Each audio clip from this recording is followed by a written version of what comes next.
phone દોડ કરે OTP આવે પેલા ફોનમાં એમ કે પેલો સભ્યનો એટલે આ છેતરી સભ્ય ભણાવે આપણે છેતરી જ ભણાવે આ સુધી આપણે પારકા ઘેરમાં ભાડે રહેતા હતા હવે જ્યારે બાપે પોતાનું ઘેર બનાવી આવ્યું તો બાપના થઈને રહેવું પારકા નહીં આપણે નક્કી કરવાનું અને સામે વાળાને બી આપણે કહેવાનું કે તારે હવે પારકા ઘેરમાં રહેવું હોય પારકાને બાપ બનાવવો હોય પોતાના બાપને બાપ માનવો અને એમ કહીને આપણે પાર્ટીમાં જોડવાનો કાયદેસર રીતે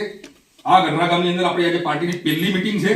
અને આ પહેલી મીટિંગની અંદર અહીંયા ગઢડા ગામના જેટલા લોકો છે એ પોતે તો આ પાર્ટીના સભ્ય બને જ પણ તમારા કુટુંબની અંદર આજુબાજુ જેટલા પણ હજી બાકી છે એ બધાને આ પાર્ટીના સભ્ય બનાવો અને આ રીતે જ્યાં તમારું સગું છે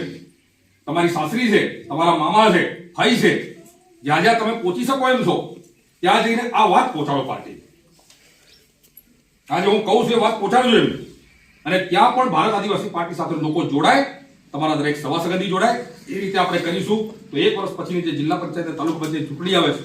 જો આજે આ ગઢડાની અંદર જે રીતે અહીંયા ભેગા થયા છો જે રીતે ફતેપુરા તાલુકાની અંદર ભારત આદિવાસી પાર્ટીનું કામ ચાલુ થયું જો 1 વર્ષ દરમિયાન સતત ચાલુ રહ્યું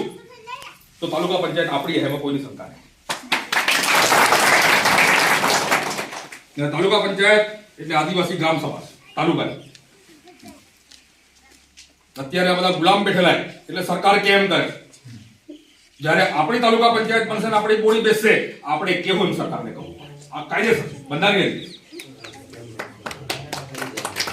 આપણને અધિકાર મળે અને એવી રીતે જો જિલ્લા પંચાયત આવનાર સમયની અંદર આપણે બનાવી દીધી તો જિલ્લા પંચાયત આખા જિલ્લાની આપણી ગ્રામ સભા અને એ વખતે સરકાર કેમ જિલ્લા પંચાયત નહીં કરે આપણે જિલ્લા પંચાયત કેમ સરકારે કરવું પડે અને આ જયપાલસિંહ મુંડાના આલેલા અધિકાર છે આજે સુધી છે એટલે આ મેળવવાની આપણે અહીંયા આજથી શરૂઆત કરી રહ્યા છે આ ગઢડા ગામ જે પહેલા નંબરનું બૂથ છે માનગરની તળેટી પર આપણી પહેલી વાર બિનરાજની માંગ થઈ દીપસિંહ ગુરુજી પહેલી વાર આપણી પાર્ટીની મીટિંગ થઈ રહી આ ગુજરાતની પાર્ટીની પહેલી મીટિંગ છે આખા ગુજરાતની અંદર પહેલી મીટિંગ થઈ રહી અને એ બી જ્યાં બિનરાજની અંદર માંગવા માટે આપણા 15 7 આદિવાસી આપણા મરી ગયા એની તળેટીની અંદર આપણે નીચેની માંગણી કરી રહ્યા છે અને તમે આટલી સારી સંખ્યાની અંદર ઉપસ્થિત છો તમારા ચહેરા પર જે ઉત્સાહ દેખાઈ રહ્યો છે આ પાર્ટી માટે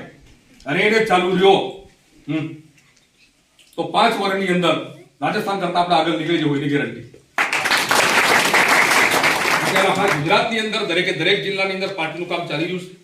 દરેક તાલુકાની અંદર બોડી બની રહી છે કેટલીક જગ્યાએ બની ગઈ છે કેટલીક જગ્યાએ કાર્યવાહી ચાલુ છે દરેક જિલ્લાની અંદર પણ કાર્યવાહી ચાલુ છે રાજ્યની બોડી બનવાની પણ જેમ દીપસીભાઈએ કીધું કાર્યવાહી ચાલુ છે એટલે આ 2 4 5 મહિનાની અંદર વધારે આપણા આખા ગુજરાતનું સ્ટ્રક્ચર ઊભું થઈ જશે અને આ 14 જિલ્લા જે આદિવાસીના છે 5000 ગામ જે આદિવાસીના છે